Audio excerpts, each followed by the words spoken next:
yourself in and get ready. The leaders in BBL Supercoach are incoming. Running in off the back fence to give you the ultimate insight to help you dominate your mates and climb up in the rankings. You're now listening to the Insight BBL Show with your hosts, Brain and Horse.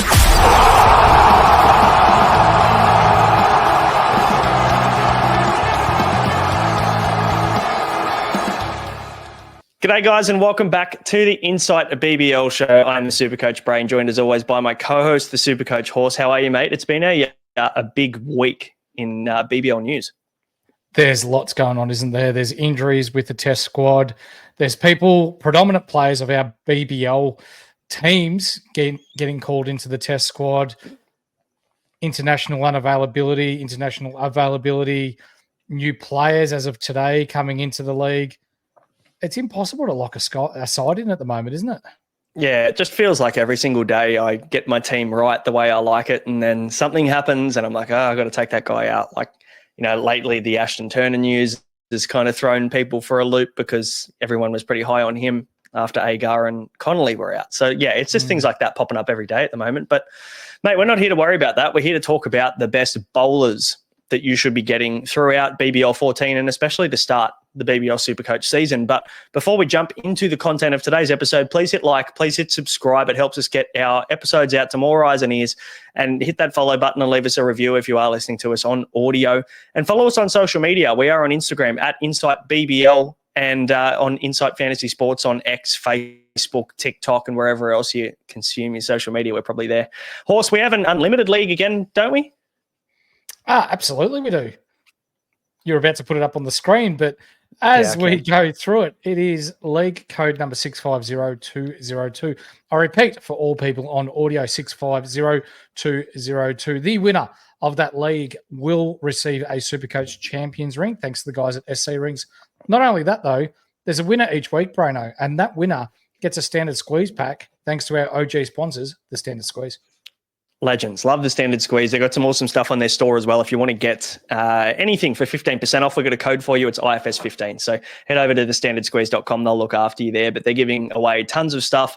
I think it's probably anywhere between $50 to $70 a week in prizes to all of our viewers out there. So jump in that league, and if you take it out, we'll give you some cool stuff as well. But mate, let's dive into our third position, the bowlers. This one's always one of the biggest episodes, isn't it? Because there's just so much to consider when looking for a good bowler in your squad. Well, as you brought up earlier in the preseason, 60% of the points scored in BBL 13 were scored by bowlers. So if we're fading batsmen only and you're looking for someone else apart from a dual position player, bowlers is where it's at. And we've got a few players here that we're going to bring up that potentially you can bring into your squad to help you win your leagues. Absolutely. I'm looking forward to diving into that. We've already kind of done a fair bit of work inside the Patreon for our subscribers. We've already ranked our top 10 bowlers for the season ahead. We've given all of the bowlers that you should be focusing on in a lot more depth than you're going to get today. So if you'd like to find out a bit more about how you can become a subscriber, listen up here. Want to take your Supercoach game to the next level? Insight Fantasy Sports are bringing you exclusive content all year round, such as weekly expert Q&As, team, trade, and captaincy advice, statistical deep dives, priority podcast questions, and tons more. So what are you waiting for? Get full access to the experts. Go to patreon.com/Insight Fantasy Sports and subscribe to Insight Unlimited today. We've got a pretty cool Patreon Live coming up really close to the season as well to do a big Q&A for all of our subscribers. So if you want to be a part of that, you can jump on in. Horse, 152K and up, you're paying a lot to get a bowler, but sometimes it can be worth it. What are you looking for in a bowler, first of all? What's the big focus in terms of role that you're looking at when you're picking a bowler in your team? I'm looking, if it's a bowler only, I'm looking at someone that is going to bowl their 4 overs. A big plus is either opening the bowling. I don't mind someone like a Berendorf who can swing and move the ball off the deck with the new nut in the first couple of overs, or more importantly, as you know, death overs. Death overs are where you get your poles, where you can really maximize your point scoring in Supercoach. Absolutely. And I think, on top of that, to add to that, you've got the surge the power play, the 2 overs in the middle of the innings where the batting team, I think, can take it whenever they want up until I think it's the 16th over or something like that. So, looking for bowlers that are bowling in the surge is nearly as good as having death/opening bowling as well. So you'll probably find that the guys that bowl death are usually the ones that bowl in the surge too. So there's an extra opportunity there for bowlers and batsmen to kind of take advantage of that at that period of time. But mate, let's dive into our first and our most expensive bowler on the list today is Xavier Bartlett. Now, he was the 5th highest scorer last year in Supercoach, regardless of position. When you think about all of the bat bowl all-rounders that we had in that top 10 list, 9 out of the 10 were bat bowl all-rounders, and the one player that was the bowler in that top 10 was Xavier Bartlett. 202K he starts the season at, though. As good as he is with an elite role, it just doesn't make sense to spend that much money on a guy on a single to start. It is too expensive, but in saying that, last year in their triple game week to start the year, he scored 156 in one game. And during their double game week, there was one game where he scored 149. So his ceiling is rather high. But for me, I'm waiting till round 3 and their double. That's when I'll target him. Yeah, and I think the one thing to consider as well is the fact that he might be cheaper come round 3. And that's then when he becomes a really big target for me. Look, if he's still, sky high and he's 200 plus K, maybe I'll be looking elsewhere at a bit more value. But he is that price for a reason. He is definitely the best bowler in the competition from a Supercoach perspective. So I'd be confident in saying that I think he can probably match what he did last year. But in saying that, he just becomes relevant when the Brisbane Heat go into their double. So we won't touch too much on Xavier Bartlett, but will be a fantastic option come round 3. Hopefully he drops some price for us and it makes it a bit more affordable for us, mate. But we've got Akil Hussain here, mate. 196K is the next guy to talk about. He's moved over from the Renegades to the Sydney Sixers. He's seen sense and he's come to Sydney. And he's now going to get to bowl at the SCG horse, which is the big excitement for me. Yeah, absolutely. Not here till round 2, is that right? Yeah, that's correct. West Indies have a tour, I think, against Bangladesh. So a lot of the West Indian internationals will be here round 2 and miss round 1. But in saying that, 74 in his only game last year, and 3 times he went over 100 in the first 5 rounds the year before that. He's at a better team now, as much as I do love my Gades. Spinner's wicket at the SCG. He'll bat, what do you reckon, bat at 7? Yeah, I think he'll bat 7 when he comes in. Yeah, so that's juicy. You can't ask for much more, can you? Like a guy that bats at 7, he's going to have the Stephen O'Keefe role from the Sixers last year. We saw how relevant Stephen O'Keefe was. They've got a like for like, dare I say, a better player, all round player in Akil Hussain. That's pretty exciting for me. It's just, again, same thing as Bartlett. Bit too expensive for a guy on a single, but come round 3, you're going to have to be choosing between Bartlett, Hussain, Paul Walter. If Michael Neese is fit, you've got a lot of options here that are going to be on that double, a lot of great options. So it probably might be worth looking at a few of these guys that we'll talk about in the mid-range from those 2 teams, the Heat and the Sixers, to plan for that. Spot on. And we speak about how high a ceiling these 2 players have. If you're in our Patreon, we will be putting our teams in there, our trade suggestions week to week, and whether we think that you should be planning for your round 2, round 3 doubles, or whether we're going to go hard right from the start, depending on player availability.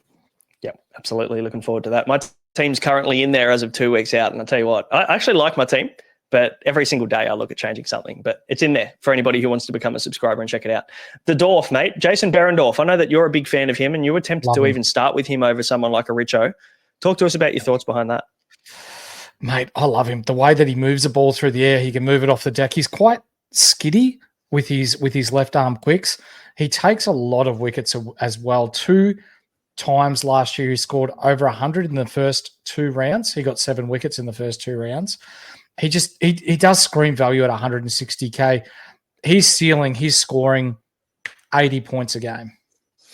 Yeah, he's very reliable. If you're looking for someone who's rarely going to let you down, Jason Behrendorff's your man. For me, I play Supercoach quite aggressively. I look for the most upside possible. But at the end of the day, when Perth have a double, he's always in the conversation, isn't he? No matter how many quicks they have, they could have 7 quicks, and you're still talking about Jason Behrendorff as a Supercoach option. And based on last year, he outscored them all. So you can't argue with that. Who's next on the list, mate? Jackson Bird at 152K. He is next on the list, but both of these next 2 players that we're going to bring up, I'm just not interested right now. They've got a later double. So again, in round 3. But when we're talking sixes bowlers, we know how high I am on Jack Edwards. If you saw our social media post, especially on Instagram today about Jack Edwards, you got Sean Abbott if he gets released from the test squad. Ben DeWashis. I think Hayden Kerr's going to get a crack as well. And then you got Bird. Then you got Akil Hussain. There's plenty of bowling options there. And I just think there's better options elsewhere at 152K. Agreed. I'm with you on that. No interest in Jackson Bird. Lockie Ferguson, the last guy on this list at import price, comes in for the Thunder. Now, he's touch and go for round 1. So we might not even get a look. The problem becomes then he actually leaves to go to the ILT 20. I think it is round 6. Now, I can't exactly remember. I don't want to take 5-10 seconds to go and try and find this out, but he's going to leave and might miss that round 6 game. That's what it's looking like, yes. Yuck. Obviously if he's selected in the New Zealand squad, he goes a little bit earlier. ILT 20 players, I think, are gone by round 6 come round 7. So, yeah, look, as much as I was really excited about Lockie Ferguson coming over, I don't know whether we're going to see much of his best at this point in time or anything relevant enough over an extended period of time to hold on to him, considering that round 6 is the Thunder double. It's the double. I think he misses the double. Imagine you pick him up for the double and then he leaves before the second game. You would be ropeable. And for me, that's just too much risk involved there. I'd be looking elsewhere. 100%. Yep. Now, the show is, of course, brought to you by Game Day's Squad. You can download the app for free and you can play and win for free if you use the code when you download the app, IFSAUS. The friends at the Game Day Squad will give you a 3-player rare card pack to start your squad. Horse, we've talked about Game Day Squad a fair bit. We're actually doing a fair bit of content for them on Instagram about our best in each position. How's your squad looking at the moment? I don't want to go too early with the Crow, but I'm very happy with the players, especially that I've picked up. I've picked up a nice platinum Hayden Kerr for $1 off the store there. So very happy with that purchase. I've also banked a few rookies. So when we're talking Marley Beardman and Sam Constas, I've got their gold cards at only 50 cents each. So yes, they may not play it straight away. And if they do, it might be in a limited role, but I'm going to store them for a couple of years' time when they are going to be dominant players here in the BBL. Yeah, you did exactly the same thing as me. And as soon as I got in there, I'm like, I'm going to get Sam Constas. I'm going to try and find some Will Salzman from the Thunder. And I'm going to try and bank as many of these young guys as I can. I think I've got a couple of gold Callum Vidlers from the Brisbane Heat. Yes. He gets a crack this year. So, I'm starting to look pretty good for future years. And I've got, I think, 3 of the 4 squads set up, ready to go for the Insight Fantasy Sports competition that we're going to be doing inside that app as well. We're going to be giving away prizes in there. We've actually got a prize for winner, a yearly Patreon subscription for the winner, and Game Day Squad are going to throw in some packs and things like that for the winner as well. So definitely worth jumping in. All of the details for that competition for Game Day Squad are inside our Patreon as well, and you can jump in and become a free member to access all of that information. So did you just say free to join, free member of Patreon, doesn't cost you a cent, but yet you can win free shit again? Yeah. We just keep giving shit away. So do Game Day Squad. We're a good little partnership. We seem to both give stuff for free. So jump on, download the app. Yeah, absolutely no harm. Download the app, give it a go, have a wander around, hop in our Discord. We've got a dedicated Game Day Squad thread in there that you can talk about your team and get some advice on them. And make sure you use that code to get that that 3-player rare pack to get your squad started. Now, let's move into the mid-ranges, mate. This is where the value is. This is where we've focused a lot of our time, especially with the bowlers. I find that I'm paying up a fair bit for the batsman slot so I can get those bat bowl all-rounders, which we'll do in the next episode. But for the bowlers, I'm looking for value. Yep. And there is a ton of it here, isn't there? You know, starting off with Lance Morris, 148K. He had a pretty kind of quiet start, but he got 10 wickets in the final 3 rounds of the competition last year. He just goes on runs where he might not play 10 games, back to back. But what he will do is he will go and take you 12 poles in 3 or 4 games and just get you an average of about 80 or 90 in the 3-round average. And that's kind of what you want from Lance Morris. You know he's just going to go on that run. Any interest there to kind of go with him over an AJ Tye or a Jai Richardson or anyone like that? He burnt me in the last round last year. So, yeah, I won't be starting with him, no. Me too. When he get 2 in that final round, that hurt. Yeah, that hurt. That was a last-minute decision as well because of the rain. I had to kill Hussein in for the Renegades because it was the second. They had a nice matchup there at Marvel, and I swapped that out when that game got washed out. I traded to Lance Morris, who was playing in the last game, and he finished the season with a 2. So shout out to him. He owes me this year. Maybe I should get him. Maybe. We've got a couple of guys, or maybe 3 or 4 guys we'll talk about quickly here, mate. But Chris Jordan, on the list as a bowler only, I'm a bit surprised. I thought he'd come in as a bat bowler all-rounder, considering he's had that in previous years. That's right. 147K for the Hurricanes draw is just too expensive for me, though, as good as he is. For the second year in a row, the Hurricanes are stiffed with the fixture. They don't have their double till late. Yes, I will be targeting him late in the year, but to start off with, 147K for a bowler only, there's better value elsewhere. When we look at Chris Jordan's career, his year in domestic T20 competitions across the world, he plays in nearly every T20 competition. He's a bit of a stalwart in that sense. So back in January in the IL T20, averaged 46 Supercoach points in 11 games. In the PSL, 44.5 in 6 games. In the T20 World Cup for England, he averaged 53 Supercoach points in 5 games. He had a bit of a downer in the Blast and 26.3 over 7 games, but then in the 100 competition in England, he averaged 63.3 Supercoach points in July, August in 10 games, and then nearly 50 in 5 games at the CPL. So you just know what you're going to get with Chris Jordan.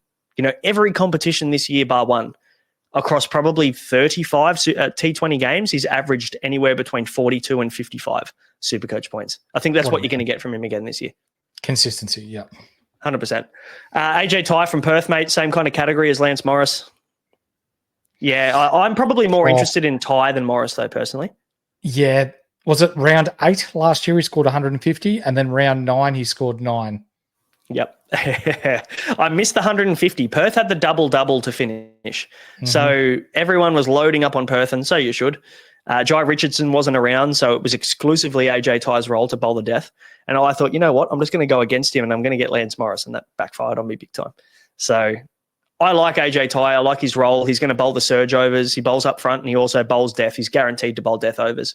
So that change of pace for him is lethal. It's one of the hardest to pick up out of the hand, isn't it? So, yeah, definitely a guy I'm interested in come round 2.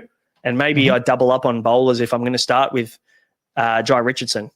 Maybe I double up in round, go with Richo and Ty. Yep. If Richo's shoulders stay together. Oh, let's pray at least for the round 2 double. They do. Right. Talk to us about the 2 sixes bowlers here, mate. You've got a stiffy for Jack Edwards. How about Sean Abbott and Ben Dwarshus? Any interest there for either of these guys? Mind you, it's pretty stiff.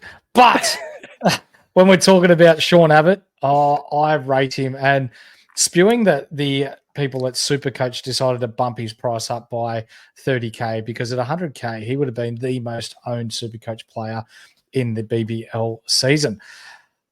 I like him over Dwarshus because of his ability to handle the stick. I think they're pretty similar with the ball. You know what you're going to get out of both of them, but Abbott with the stick will bat a little higher than Dwarshus. 5K cheaper, much of a muchness, but Abbott for me.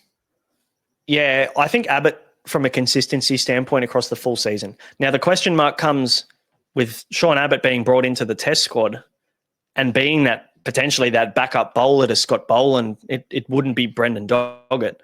Now, we know the Australian test team are likely to hold a bowler in that squad rather than a batsman. So if we see this same squad go in, are you worried that Sean Abbott gets held within the Australian test squad and misses out for the Sixers in round 1? Given that we've just received information that Mitch Marsh is good to go for the second test, I don't think he gets held, and I think we see him to start the BBL. I think I feel good about Bo Webster now with the Marsh news. I don't know whether the Abbott news changes yet, because I think he comes in for Hazelwood, doesn't he? And then Boland will probably be the one that goes into the actual 11. Yeah.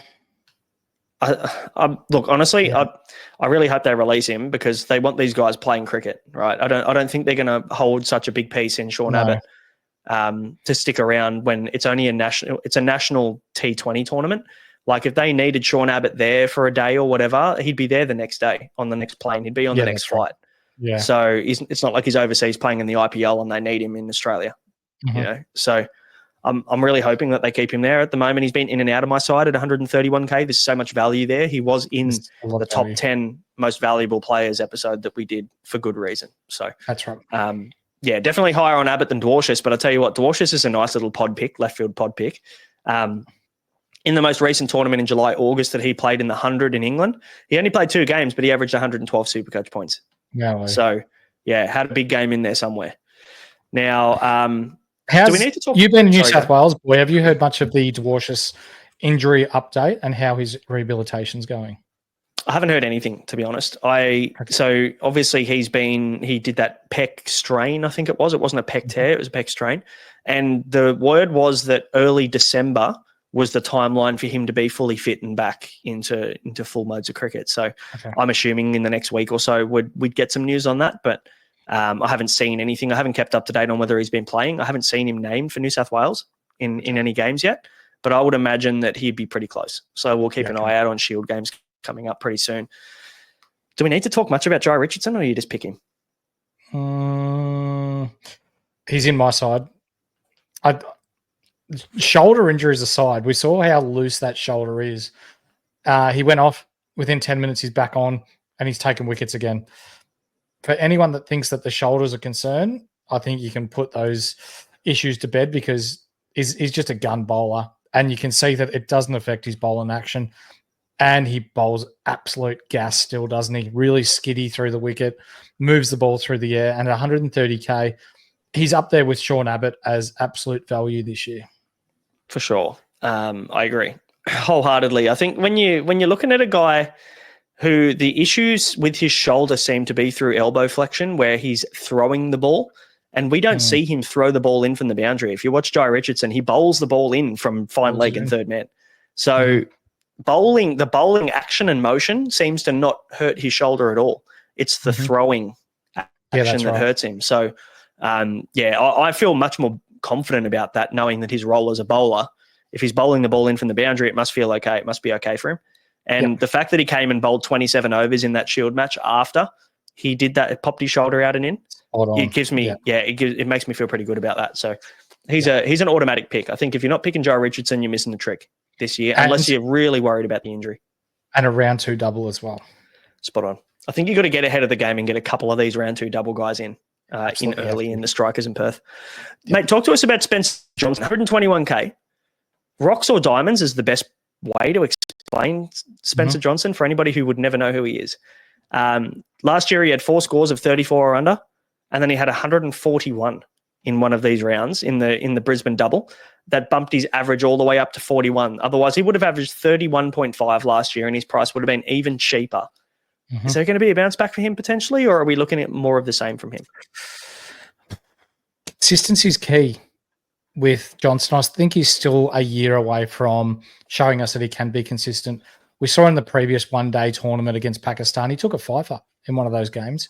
But then in another game, he was a little bit wayward, didn't really look on.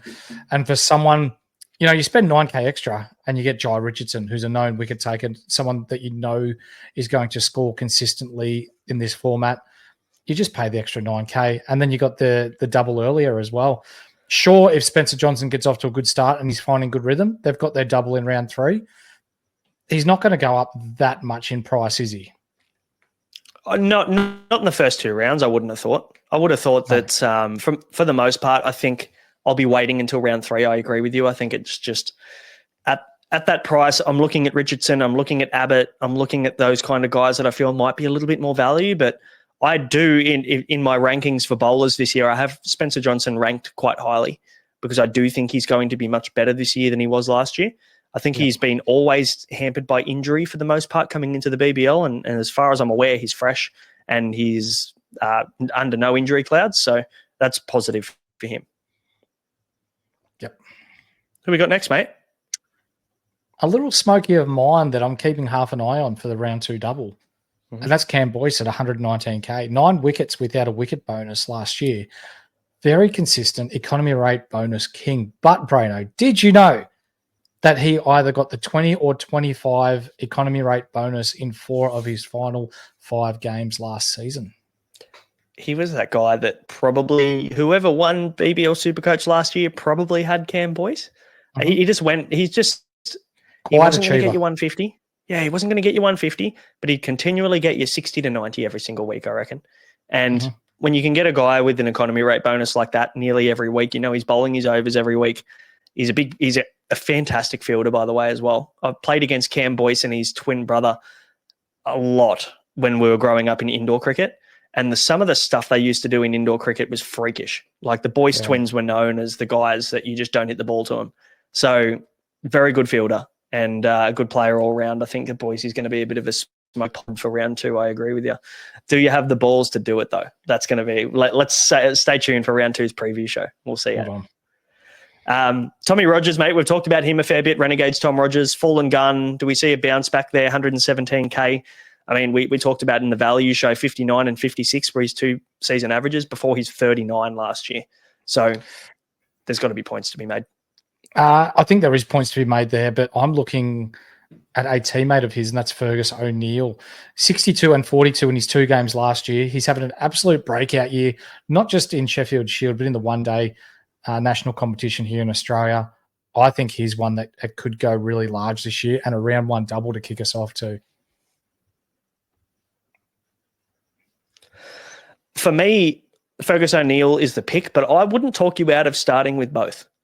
I don't hate having Rogers and O'Neill. I don't think you can have Richardson, Rogers, and O'Neill. I think that's too many, but I think realistically you can have 2 of the 3 and feel pretty good about it. That 29 or 27 wickets at average of 20 is just insane for what he's been able to produce this year, Fergus O'Neill. So I'm really liking what he's bringing to the table, and at the moment he's in my team. That's all I'll give away. But I think that he's going to be a guy that you're going to look back to the start of the season and the question will be, did you start with Fergus O'Neill? Yep. What about a couple of guys really quickly, mate? Jayford Chauhan, the leg spinner, the young leg spinner that's coming across from England. He's playing for the Sixers this year. He's such a good player. I think as a leggy myself, I maybe appreciate it a little bit more than others, but Shane Warne put a tag on him really young. He's come through. He's looking the goods. He's playing for his country. He's young. This guy's got a big future. Is he effective enough, or will he be able to have enough time for the Sixers to be relevant? I see him starting for them, but is he a guy you're going to be looking at in round 3? Yeah, I want to have a look and see how he adapts to the Australia conditions before I pick him in my side. Definitely. Yeah, good point. We usually see the internationals come across and they start a little bit slow, especially the batsmen more so than bowlers, but there is an adjustment period for them. Absolutely. Nathan Ellis as well. If the Hurricanes, whenever we get around to, bloody 2028 and they've got their double, Nathan Ellis is the guy you usually pick as the first guy you get in your team when the Hurricanes have the double at 112K. Otherwise, no much point. It screams value for Nathan Ellis, doesn't it, at 112K? But again, the Hurricanes have just got a shocking fixture to start the year and don't have a double. I think they've got the last double, don't they, in this competition? So yeah, they do. We're just sitting and watching, unfortunately. Whoever wins Supercoach this year, and a lot of your head-to-head semi-finals and grand finals are going to be off the back of, did you get your Hurricanes players right? Because round 8 double in your semi-final head-to-head competitions in your cash leagues, that's going to make you money or break you. So very interesting to see whether Nathan Ellis steps up at that time of the year, but we'll cover that and talk about the Hurricanes a lot more back there. But speaking of another Hurricane, we've got Waqar Salam-Keel, who's just been signed to Afghani left-arm Chinaman, left-arm wrist spinner, just been signed for the Hurricanes as of today. That news has come through. We initially thought it was going to be Hassan Khan that was going to replace Rashad Hussain, but it looks like Waqar's got the gig. I don't know much about him, mate. The only thing I know about him is that he took 15 wickets in 11 games in the CPL pretty recently. So he looks decent. He does, and I'm glad you pronounced his name and you didn't leave it to me because I had no idea. Yeah, look, we've got 8 rounds to practice, don't we? Until we can start talking about him. He's only going to be here, though, for the first 6 rounds, so he's not even going to be relevant for their double. No. Hassan Khan might come in there and play the last 3 rounds there. So we'll see whether there's any relevance there come then. But, mate, before we dive into the cheapies, we're going to give a shout-out to Ryan from Astute Newstead, another sponsor of the show. If your rates are above 6.2%, you want to get into the marketplace, you want to buy your own home, you maybe want to sell your place, you want to upgrade, or you just want to save some cash, then you can contact Ryan from Astute Newstead. It won't cost you a thing, and no obligation, free inquiry. Just have a chat about your situation and he'll sort you. He'll talk to the big banks, negotiate the best rate for you and look after you so that you can have more cash in your pocket. All you have to do is go into his link below. It is in the description, and just let him know that we sent you, and Ryan will look after you. And we've been looked after ourselves by Ryan, and can't speak highly enough about him. As a ripper bloke. All right, let's move into the cheapies, mate. Less than 100K, we classify the cheapies in these positional podcasts. And the first one that comes in, mate, Matt Kelly, probably the unluckiest fast bowler in Australia right now to be stuck behind those four guys at Perth. He picked the wrong state to grow up in, unfortunately. He would be starting in any other team if he was playing, well, both Melbourne teams. He'd be starting there. I reckon the Thunder, he'd start there. Adelaide, he'd get a go there. Hobart, he'd be one of the first pick there in the fast bowling stocks. He's just unlucky where he is. Melbourne Stars have had to go and bring bloody Peter Siddle out of his grave to get him to bloody play a few games for Johnny him. Farnham, the 7th time the farewell tour comes around. Yep, that's it. So, Peter Siddle's another talking point we actually haven't put in the notes here, but that's worth a chat. But, 98K for Matt Kelly. Look, he's probably not going to play to start, so probably not an issue unless he learns how to bowl spin, because it sounds like they need a spinner out in Perth. So maybe Matt Kelly's in the nets bowling some offies to try and get himself a game. That's it. Henry Thornton, we've talked about him tons. I don't know whether we need to go into him too much. 98K, good value, high wicket taker. He's a guy that you're going to want to have, if not round one. I understand if you don't want to take the plunge in round one, but round two, you're going to want to have him in your team, I think. Kane Richardson, 97K. We've been vocal about the fact that he's probably the third in line for us in terms of quicks from Renegades. In saying that, though, still good value. You can't ignore the fact that he's 97K. He just hasn't played enough cricket this year for me to feel really good about picking him from round one. Mm-hmm. Who we got next? We've got two Hurricanes again. Fuck, these Hurricanes are everywhere. Yeah, Hooly Dooley, Paddy Dooley comes in at 88K. He had a good year, not last year, the year before. At 88K, and they've just got singles the first 7 rounds. I'm more interested in Riley Meredith, who bowls absolute gas at only 83K. That could be a nice little pick to just use off your bench, and if he scores his 50 or 60, you can take the price. But, man, it's an awkward price, isn't it? Yeah, it is. I still feel much better. An awkward price for Paddy Dooley, knowing that he's had a bit of a down year last year, but Riley Meredith has always scored between I pretty much all year, his whole career in the BBL. I don't see that changing. I think he's going to be a 40 to 50 point scorer as well, which means you're going to get a bit of value out of him, probably make about 50K out of him. I like the upside in Riley Meredith, just the way that he bowls. He's very Henry Thornton-like. He attacks the stumps. He's a guy that doesn't go down. He's not timid. He'll have a go at all of these opening bats as well, and he'll try and take their heads off. I like a bowler like that looks for a wicket. He's definitely not a defensive bowler at all. So he's a guy that can pile up the wickets for you if you get it right with him. It could be a difference maker for sure. Mm-hmm. Adam Zampa, is there any reason not to pick him is the better question? His hairstyle. That's a good answer, actually. I care too much about my Supercoach team to have morals when I'm picking players. I've picked some very questionable players in the NRL that have been done for some very questionable things, and that doesn't bother me because I'm here to win. Do you have any bias towards Zampa, given that when Clark made his 329 at the SCG many moons ago, he was the other substitute fielder with you in that Australia Test match? No, I don't. My dad does. He always says, "Oh, you were better than Zampa." Typical dad activity. Terrible chat. But to be fair, Zamps and I kind of played the same level of cricket together for a very long time until we got to about 2021, and then he took off and I didn't. And full credit to him, he probably worked harder than me at that age and earned that opportunity. I've got a girlfriend and that ruined me. So as it would for many, but full props to Zamps. He was definitely the better player. He's a guy that I'm going to have in my team, and I don't even have to think twice. I think I put a post up on X, and I said, how many of your players in your current squad have been in there the whole time since the BBL Supercoach app opened? I've only got 5. So Zamps was one of them. He hasn't moved. Yeah. I haven't even thought about taking him out at 80K, man. That is just, incredibly cheap. And when we look at Zampa's performances across different tournaments as well, and especially in the World Cup, where are they? The Renegades, Adam Zampa, if I can try and find him. He had 69.2 in 9 games in the 100 competition over in England, and then 62 in 7 games in the T20 World Cup in June. So yeah, just don't even try and outthink the room. Just pick him. Yeah, that's definitely an example of outthinking the room if you're looking to fade Adam Zampa.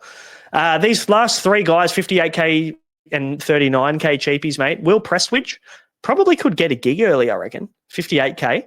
Could come in for Michael Nisa to start with the Brisbane Heat, considering Nisa won't be fit for round 1. Mm-hmm. The problem is I don't see him playing many games to be relevant. And you don't want to get stuck with a 58K guy on the bench. No. What about Billy Stanlake? Is there a chance or a world there that he could find a game for the Hurricanes? It's a bit of a fall from grace, isn't it? Only, 3 or 4 years ago, he was opening the bowling for the Australian one-day international side and playing T20s with Australia, and now he's at 58K, which is bottom dollar in our national BBL competition. Oh, I'd love to pick you, Billy, but I don't trust you, mate. I just don't know whether the job security is there for Billy Stanlake. I think even if he does play round 1, look, he could be out of the team come round 2, round 3. Mm-hmm. His body's let him down on numerous occasions. I think this is probably the first time in recent memory that he's come into a BBL actually fit and available. So, yeah, it's just a wait and see. I think that it's either Stanlake or Hatzoglu that get that gig, and it just depends on whether they want to go with Dooley and Hatzoglu as the spinners. Or they want to play an extra quick. I think that's probably the way it looks. And the last one, Jordan Buckingham. I really like this kid. We were speaking off air a couple of weeks ago about this is another kid that we didn't put the moz on him because he's playing Test cricket now, but Nathan McSweeney, we sort of said that he was a future Australian Test cricketer. We both think the same of Jordan Buckingham. I think he could definitely be one of those guys we're talking about in a few years' time that were like, remember when he was a 39K cheapie in Supercoach? Now he's opening the bowling for Australia. Like he could be that guy. Don't want to go and put pressure on the kid. But in terms of the news on him, we do know that he's had a rib fracture. So he's working his way back. There has been some news that come out today where they're saying that he's actually tracking really well and looking like he will be available in round 1. So very positive news there for Buckingham. He's a guy that's been on my bench, and he's one of the 5 people that have stayed in my team the whole way through. I kept him there just as a placeholder, to be honest, at that bottom dollar. And if he wasn't fit, I was going to swap him out for another guy at that price. But it doesn't look like we're going to have to do that now, which is great. No. Talk to me about Peter Siddle, mate, because he will be relevant. He probably come in at around that 70 to 80K mark as well, based on his form from last year with the Strikers. Do we go there? No. Round 1 double? No, I don't think so. They've got Paris. Who's the other quick that they've got there? Steckity. Yeah, the bowling. Tom Curran. Tom Curran's there. If Bo Webster Hamish gets McKenzie. released, then he's back. Stoinis. Hamish McKenzie, yeah. And then if Glenn Maxwell's fit.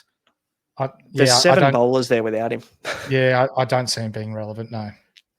I think he might bowl enough to be relevant per se at the price. I just don't know whether he's going to score that well. I mean, he's still been taking polls in Sheffield Shield cricket at 40 years old. So the Bananas must be doing some serious work for his body to be still getting up and about at 40. And bowling pace at 40, it's quite rare to see that. But yeah, look, it's going to be touch and go. It's going to be one of those ones where it could be a trap to start the season. I just don't love any of the Stars bowlers personally. I'd probably just rather look at a Hamish McKenzie or a guy like that who is on this list as well at 69K. He's probably the guy that comes into the team at 69K rather than the rest. I'm not touching any of their quicks. I think there's too much rotation risk personally. I encourage the viewers at home that are listening to this podcast to go back and watch Hamish McKenzie's highlights from last year's BBL. Look at the way left arm, what they call it, Chinaman bowler. Yep. Look at his drift and look at his wrong and with the way he's able to bring it into the body. And he's actually quite a nice bowler. And at 69K, that just screams value for me. And at the Stars, I think it's him that's going to bowl the 4 overs, especially without Osama Mir there to start. Spot on. Yeah, I was about to say that. Yeah, Osama Mir missing the first 3 games has opened the door massively for him. So that's huge. And For the last minute or so, it looks like on the screen, you've been looking at your phone the whole time. So I thought you were just being rude. And then you started talking and I'm like, oh, fuck, here we go. So good old pleasures of the internet. We're back. That's right. Look, there's plenty to like there with Hamish McKenzie. I'm a big fan. He's a guy that's been definitely a bit of an enabler in my team at the moment to move some cash around. And there's every chance that if he's named in game one, I'll be starting with Hamish McKenzie for sure, especially when he's been taking fun in Western Australia Premier Cricket as well this year. I think he took 7 for the other week, and then he took another 4 for recently, I think, on the weekend. Yep. Yeah, form is fantastic. I think you've got to have him in your team if you start, mate. But that's all back to Peter Siddle just quickly. In his last 6 innings that he's bowled in, he's taken 6 wickets. Okay. Interesting. I mean, look, T20 is a very different game too, isn't it? Like, we look at Joel Paris and the amount of wickets he's been taking, that he's been in Australian conversation. And I'm not looking or considering a Joel Paris. Initially I was, because he might get death overs, but I just don't love it. He is definitely a 4-day or a longer format bowler, because he does have that great line, that great length and nice shape. But you've got to be more than that at T20 level. You've got to have more strings to your bow at T20 level, yeah. For sure. But, mate, that is the Bowlers episode, probably the longest episode that we'll do all year in the preseason anyway. So that's our thoughts on all the bowlers, all the relevant bowlers. There's about 27 that we just spoke about. So hopefully we're giving you a bit of an idea on where our heads are at and some direction with your teams coming into, I think we're, 12 days away from BBL Supercoach starting. It feels like we've been podcasting for 3 months in the lead up. So it'll be nice to see some cricket on the TV horse. Can't wait. Cannot wait. Guys, hit the subscribe if you haven't yet. We'd appreciate that. Hit the like, follow, review, all those things, and join the Patreon if you want to take your Supercoach game to the next level. We'll see you in the next episode. It'll be the final positional episode on the bat bowl all-rounders that you're going to want in your team for BBL 14. We'll see you then.